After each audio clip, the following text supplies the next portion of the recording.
All right, this is what's interesting to us this morning. That is brought to you by Grand Prix Motorsports. If you are looking for the original motorcycle, talking about the Indian motorcycle, you can find Grand Prix Motorsports located off of County Line Road and Santa Fe. We are going to go back to the Nuggets. Wilson Chandler, interesting comments after the loss to the Grizzlies yesterday. Whoever is on the court, just got to keep playing. It's the nature of the business. I'm not a GM. I don't know what's going on. The phrase that got me was, I don't know what's going on. Right. And I don't know, honestly, how to even interpret what he had to say. I'll tell you guys, it's the communication coming from Kroenke and Conley, or if I may, lack thereof. It's my understanding that they sat down, even when Shaw was the coach, and said, all right, you know what? Yeah. Let's make sure that Gallinari isn't playing back-to-backs in March and April. We need to preserve his knees and such. But it clearly wasn't conveyed to Ty and Kenneth that this might happen to them as well, because we saw the whole debacle that was last night. And you read the Chandler quote. The end of that quote is, Chandler said, it's tough when you're fighting together, but you're getting set up for failure. Yeah. I was like, whoa, man. Yeah. Wilson is a fairly laid-back dude. Right. And for him to say that, I'm like, wow, but how man, about he this? must have been ticked. And if Wilson said that, then you can only imagine how Kenneth Faried really felt. If Wilson said, I'm getting set up for failure, then Faried, who... he swings a little bit too much for me from let's go to I'm not really interested, Mom.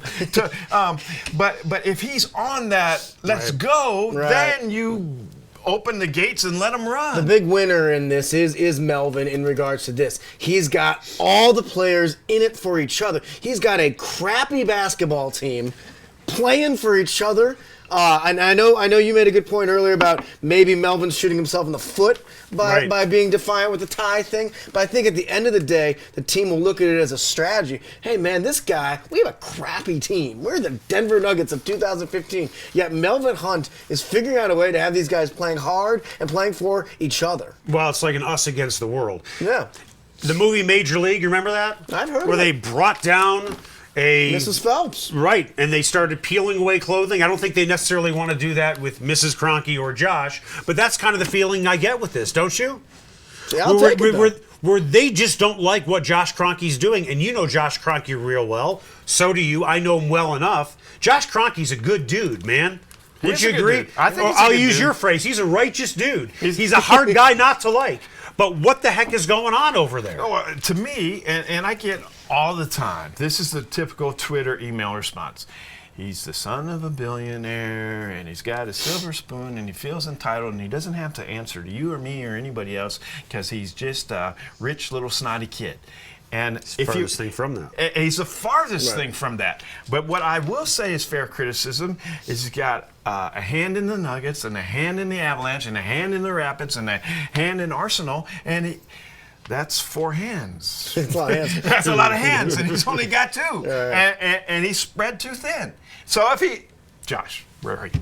Are you over here? Over there. Josh, you right there? Yeah. Josh! All right. No, there. Josh, if you need somebody to just take over the Arsenal, I don't really want the Rapids. I'll do it for you. The apartment in the North End, near the stadium, the arena, and I don't know, 3 years, $4.5 million. Well, is he really that involved with Arsenal? He's on the board.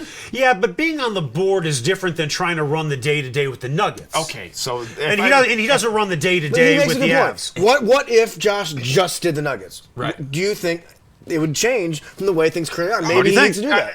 I think it would make a big difference. Because this weekend I got, what's his name? Jim Buss? Is that Jerry's son, Jim Buss, with the Lakers? Said he's just like Jim Buss. Well, yeah, he'd be just like if Jim Buss was running a soccer team in... the Galaxy and whoever.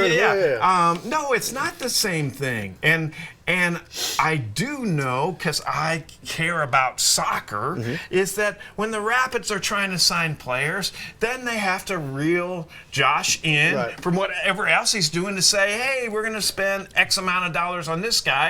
Here's the PowerPoint presentation of why it's worthy of your money. And so then that's 2 hours or 2 days or 2 weeks that Josh isn't spending on deciding whether to hire Melvin on or not. By the way, Yes. David Villa's coming to town on Saturday. You excited about this? Who? David Villa. Who's David that? Villa. They're playing. He's on the New York team. Oh, and they're great. playing the Rapids in I'm the opener. very excited. I can see it in your eyes. I'm going to actually be taking my wife for her birthday up to the Omni Interlock, and unfortunately, we're going to be missing whatever the heck you just said. Oh. Well, it's for her birthday. Omni Interlock. It's the sweetheart package. I believe we're going to now cut to not Jerry, Terry, in the 2015 Chieftain. We are. Boy, you should be driving this show. With I just Terry. felt like that was a joke for me.